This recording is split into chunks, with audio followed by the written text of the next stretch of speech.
दीपक सकाराम कुलकर्णी उर्फ DSK एक काळ होता जेव्हा ते कुणाला तरी सक्सेसफुल बिझनेसमॅन वाटायचे, कुणाला मोटिवेशनल स्पीकर, कुणाला जेन्युइन ह्युमन बीइंग, तर कुणाला आयडॉल.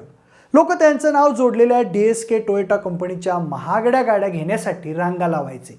DSK म्हणजे घराला घरपण देणारी माणसं, अशी त्यांच्या DSK ड्रीम सिटीची चर्चा सुरू झाली होती.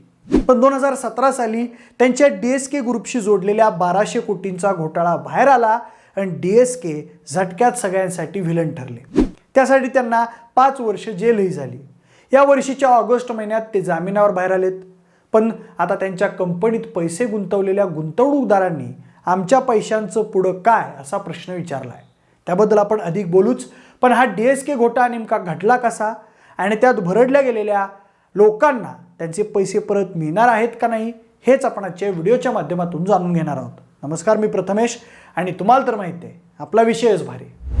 मंडळी, साधारण 2016 साली तो DSK घोटाळा बाहेर पडला आणि पुढे गुंतवणूकदारांची फसवणूक केल्याप्रकरणी अनेक गुन्हे नोंद झाल्यानंतर 2017ला पुण्यातील उद्योजक DS कुलकर्णी यांना दिल्लीत अटक करण्यात आली होती. पुढे त्यांना येरवडा तुरुंगात काही दिवस काढावे लागले. पण शून्यातून विश्व निर्माण करणारा उद्योगपती अशी ओळख असताना DS कुलकर्णी यांचं नाव इतक्या मोठ्या घोटाळ्यात आलं, हाच अनेकांसाठी धक्का होता. त्यांच्या समर्थकांनी मराठी माणसाला पुढे जाऊ दिलं जात नाही असं म्हणून DSK यांची पाठराखणही केली.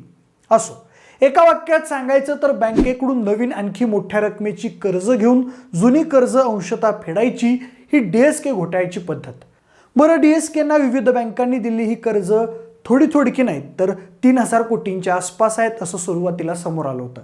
पण सध्या ती रक्कम 1200 कोटी इतकी असल्याचं बोललं जातं. त्याचबरोबर DSK यांनी तेजीच्या काळात त्यांच्या कंपनीद्वारे काही मुदत ठेवीही सुरू केल्या होत्या. त्यांच्या कंपनीचं नाव मोठं होतं, त्यामुळे गुंतवणूकदारांनी विश्वास ठेवून त्यांच्याकडे जवळपास 1115 कोटी रुपये गुंतवले. पण ते पैसेही गुंतवणूकदारांना परत मिळालेले नाहीत. गृहनिर्माण प्रकल्प उभारणं हा DSKचा मुख्य व्यवसाय होता. मात्र त्यांच्या गुंतवणूकदारांची तिथेही फसवणूक झालेली आहे, कारण पैसे भरूनही त्यांना त्यांचा घराचा ताबा मिळालेला नाही आहे. जेव्हा सगळीकडून अशी शेकडो प्रकरणं बाहेर येऊ लागली तेव्हा गुंतवणूकदारांनी थेट कायद्याचा रस्ता धरला. मंडळी, DSK यांनी बँकेत केलेला कर्ज घोटाळा हा त्यांच्याच नातेवाईकांच्या नावानं नवीन कंपन्या उघडून त्यांच्याकडच्या जमिनी DSK असोसिएट्स या मुख्य कंपनीला दामदुप्पट दरानं विकण्याच्या षडयंत्रातून घडला असं समोर आलं होतं. कारण तशा दामदुप्पट आणि अवास्तव दरानं जमिनी विकत घेण्यासाठी DSK यांनी वेगवेगळ्या बँकांकडून बेकायदेशीर कर्ज उचललेलं होतं. पण त्या कर्जांची परतफेड केली नव्हती. तशी बेकायदेशीर कर्ज उचलण्यासाठी त्यांनी बँक अधिकाऱ्यांशी संगनमत केल्याचंही उघड झालं होतं. दरम्यान त्यातल्या बुडीत कर्ज प्रकरणी बँक ऑफ महाराष्ट्राच्या 4 वरिष्ठ अधिकाऱ्यांना संशयावरून पुण्याच्या आर्थिक गुन्हे शाखेनं अटक केली होती. ज्या अधिकाऱ्यांना अटक झाली होती त्यात महाराष्ट्र बँकेचे तत्कालीन व्यवस्थापकीय संचालक आणि मुख्य कार्यकारी अधिकारी रवींद्र मराठेही होते. त्यांच्याबरोबर माजी कार्यकारी अधिकारी सुशील मुनहोत, विभागीय अधिकारी नित्यानंद देशपांडे यांनाही अटक करण्यात आली होती. दरम्यान तेव्हा पुणे पोलिसांनी एक पत्रक जारी करून त्या 4ही अधिकाऱ्यांवर अधिकारांचा गैरवापर करून वाईट हेतूनं कागदपत्रांची कसलीही शहानिशा न करता DSK असोसिएट्स या कंपनीला मोठ्या रकमेची कर्ज दिल्याचा संशय व्यक्त केला होता.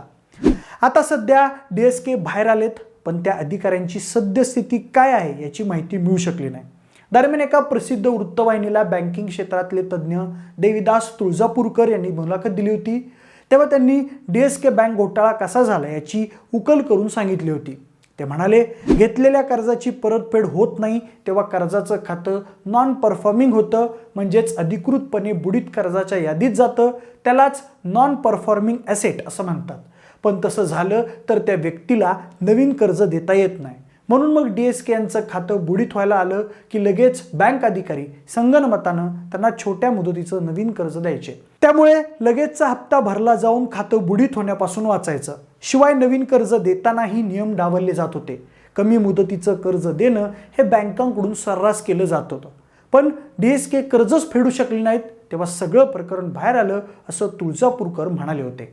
पुढे त्यांनी सांगितलं की काही कर्ज कागदपत्र पूर्णपणे न तपासता दिली गेली होती. नवीन कर्ज घेऊन जुनी फेडायची हे सत्र अवैधरित्या 10 वर्ष सुरू होतं. तुळजापूरकर यांनी तेव्हा ते प्रकरण आणखी स्पष्ट करून सांगितलं होतं. रिपोर्ट्सनुसार एकट्या बँक ऑफ महाराष्ट्र बँकेनं DSK यांना 250 कोटी रुपयांचं कर्ज दिलं होतं. हे झालं बँकांबद्दल. आता आपण DSK यांचं गृह प्रकल्पांच्या फ्रॉडमध्ये कसं नाव समोर आलं होतं त्याची माहिती घेऊ. म्हणजे काही वर्षांपूर्वी DSK म्हणजेच दीपक सखाराम कुलकर्णी यांची ओळख शून्यातून वर आलेला उद्योजक अशी होती. जवळपास 20 ते 30 वर्ष मराठी माणसाच्या मनात त्यांनी आदराचं स्थान निर्माण केलेलं होतं. जपानी कंपनी टोयोटा सोबत तेव्हा त्यांचं नाव जोडलेलं होतं. भारतात DSK टोयोटाच्या गाड्यांची विकत घेतल्यानंतर मिळणाऱ्या सर्व्हिसची खूप चर्चा व्हायची. अनेकांच्या मते DSK टोयोटाची आफ्टर परचेस सर्व्हिस इतर कोणत्याही कंपनीपेक्षा बेस्ट होती. म्हणजे सांगायचा उद्देश हाच की लोकांचा DSK नावावर ट्रस्ट बिल्ड झाला होता. त्याच ट्रस्टचा फायदा घेत DSK यांनी लोकांना त्यांच्या कंपनीत गुंतवणूक करायला सांगितली होती. काहींना 12 ते 14% रिटर्न्स मिळणार असं सांगितलं, तर काही लोकांना DSK स्मार्ट सिटीमध्ये घरं मिळणार असं सांगितलं होतं. इथं सांगण्यासारखी गोष्ट म्हणजे ही कोणत्याही प्रकारची पोंजी स्कीम नाही, हे खुद्द DSK ग्रुपकडून सांगण्यात येत होतं. तसंच एखाद्या गृहनिर्माण प्रकल्पाचं जेव्हा भूमिपूजन असेल त्याच दिवशी वास्तुशांतीचा म्हणजेच घराचा ताबा देण्याचा दिवस जाहीर करणार आणि तो पाळला नाही तर स्वतःवर आर्थिक पेनल्टी लादणार असा नियम त्यांनी केला होता. कंपनीच्या वेबसाईटवर तसं लिहिलंच होतं. त्यातून लोकांचा त्यांच्यावर विश्वास बसला आणि हळूहळू त्या विश्वासाचा DSKनी गैरफायदा घेतल्याचं समोर आलं. ज्येष्ठ गुंतवणूक तज्ज्ञ वसंत कुलकर्णी यांनी DSK प्रकरणी सखोल चौकशी करून त्यांची कागदपत्रांनी कंपनीची बॅलन्स शीटही तपासली होती. तेव्हा त्यांनी सांगितलेलं की DSK यांनी आपली पत्नी हेमांती, मुलगा शिशिर, मेहुणी पुरंदरे आणि इतर अनेक मित्र यांच्या नावावर नवीन कंपन्या उघडल्या. या कंपन्यांच्या नावे ते जमिनी विकत घ्यायचे. एका दुसऱ्या वर्षानं त्या जमिनीची किंमत वाढली असं दाखवून DSK असोसिएट्स या मुख्य कंपनीला त्या दुप्पट दरानं विकायचे. जमीन विकत घेताना पहिल्या कंपनीसाठी बँकेकडून कर्ज घ्यायचे.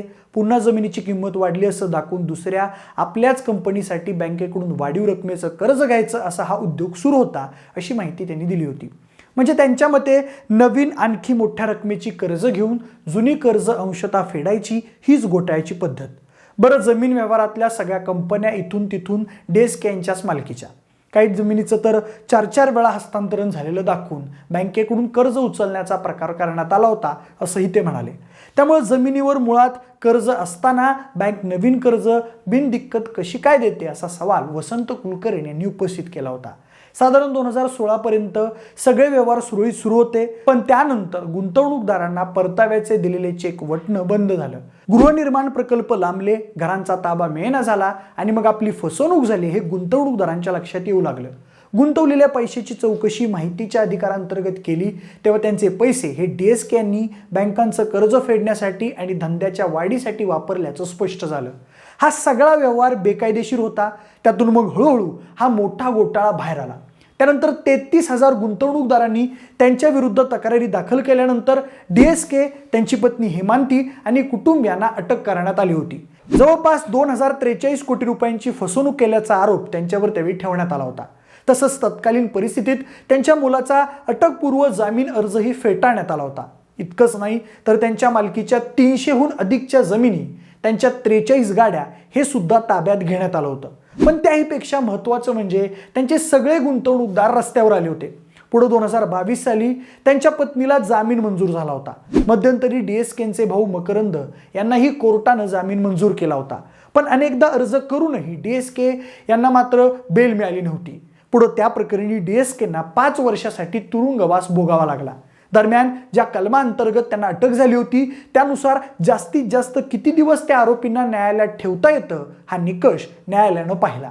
मात्र नेमून दिलेल्या काळापेक्षा जास्त काळ झाल्यानं अखेर कोर्टानं DSKंना जामीन मंजूर केल्याचं समजतंय. पण अद्याप 9,000 गुंतवणूकदारांचे तब्बल 800 कोटी रुपये DSK ग्रुपला देणं आहे असं बोललं जातंय.